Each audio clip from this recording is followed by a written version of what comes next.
Maka di bulan yang lalu kita sebutkan sebelum tetesan darah itu nyampe ke tanah itu dikonversi menjadi ketakwaan.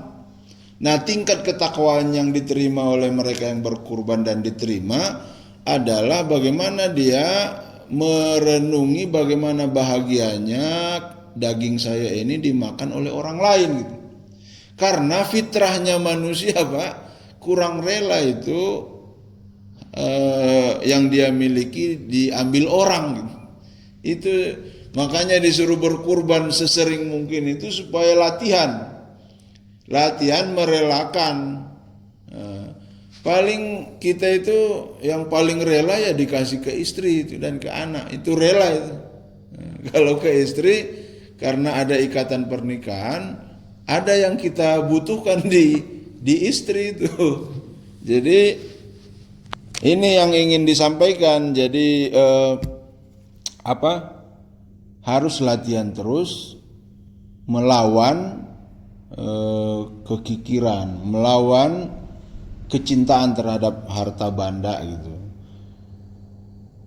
Itu harus berubah menjadi rasa senang.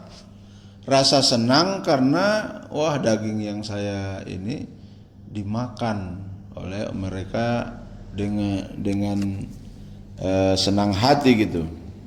Terlepas yang memakannya orang miskin maupun tidak miskin, udah dijelaskan dalam surah Al-Hajj bahwa yang menerima kurban itu siapa saja. Siapa saja. Baik, lalu di ceritanya Nabi Ibrahim, kayaknya yang Nabi Muhammad nggak usah deh, yang Ibrahim saja gitu. Sudah 37 menit. Jadi itu ceritanya Musa, Pak, dengan kaumnya yang sangat tidak diterima itu kurbannya, yang nanti akhirnya mereka itu banyak dilaknat oleh Allah Subhanahu Wa Taala itu. Lalu cerita yang Nabi Ibrahim, nah ini yang diterima. Kita ingin merasakan yang dirasakan oleh Nabi Ibrahim. Falamma balagha ma'ahu sa'ya. Jadi Nabi Ibrahim itu, Pak, tidak punya anak, dia sudah menunggu 90 tahun. 90 tahun nunggu anak, lahirlah Ismail, lahir juga Ishak. Lalu setelah Ismail, di sini sebutkan di ayat itu kan, falamma balagha ma'ahu sa'ya. Ketika Ismail itu dewasa, balik gitu, balagha itu kan balik.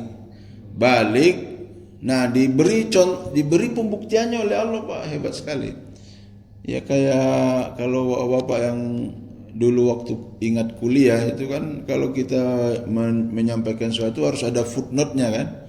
Footnote itu pembuktian bahwa ini ada pendukungnya gitu. Allah juga kasih, Pak, itu. Jadi seperti saya bilang, Allah juga ngasih catatan kaki. Di situ falamma balagha, ketika Ismail sudah dewasa, buktinya dia dewasa apa? Ma'ahus sa'ya. Jadi disebutkan adrokayas ama'ahu, sampai anak itu bisa dan mampu ikut perjalanan dengan Ibrahim, ya ikut kerja, ikut ke mana-mana gitu, ikut ke ladang, ikut berdagang dan sebagainya. Wa balagha sinnan yakuna fi al-ghalib, dan sampailah umurnya umur kedewasaan kedewasaan pada umumnya. Jadi waqad zahabat masaqqatuhu wa aqbalat manfaatuh. Jadi artinya anak ini sudah tidak lagi kayak anak kecil gitu, yang tidak tahu mana yang baik mana yang buruk. Jadi ini adalah pembuktian bahwa saat disembeli Ismail itu sudah dewasa. Jadi sebetulnya untuk membuktikan dia ini sebetulnya bisa nolak gitu. Bisa nolak, bisa melawan, bisa juga menerima. Jadi dalam kesadaran penuh bahwa tawaran kamu disembelih itu dia bisa nolak. Nah di situ inni arafil manami anni azbahuka. Saya bermimpi ketika tidur saya menyembelih kamu, kata Ibrahim. Ya. Jadi di sini dijelaskan bahwa mimpi para nabi itu wahyu. Jadi perintah. Tetapi Allah menyampaikan ayat ini menyesuaikan dengan kadar kemampuan otak kita, Pak. Nah, disebutkan mimpinya 3 kali, yaitu sudah setara dengan kemampuan otak kita mencerna itu, Pak. Sudah berulang-ulang berarti kan sudah dikuatkan gitu. Tidak lagi ijtihad. Ini kan Ibrahim manusia biasa juga, ini baru sekali mimpi udah main sembelih aja. Nah itu tidak diterima nanti kalau begitu kejadian. Tapi Allah luar biasanya menyampaikan sesuai kemampuan otak kita gitu.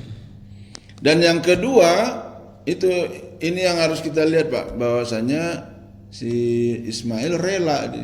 Fanzur maza tara. Coba bagaimana pendapatmu? Kata Ibrahim ke Ismail kan. Nanti fa inna amrullahi ta'ala la budda min tanfizi. Nah, dia mempertimbangkan di situ, ini perintah Allah, ya harus dilakukan. Allah itu maha benar. Nah, di situ bermain otaknya Ismail untuk mencerna mimpinya Ibrahim. Dia mempertimbangkan, ayah saya kan nabi, mimpinya itu wahyu.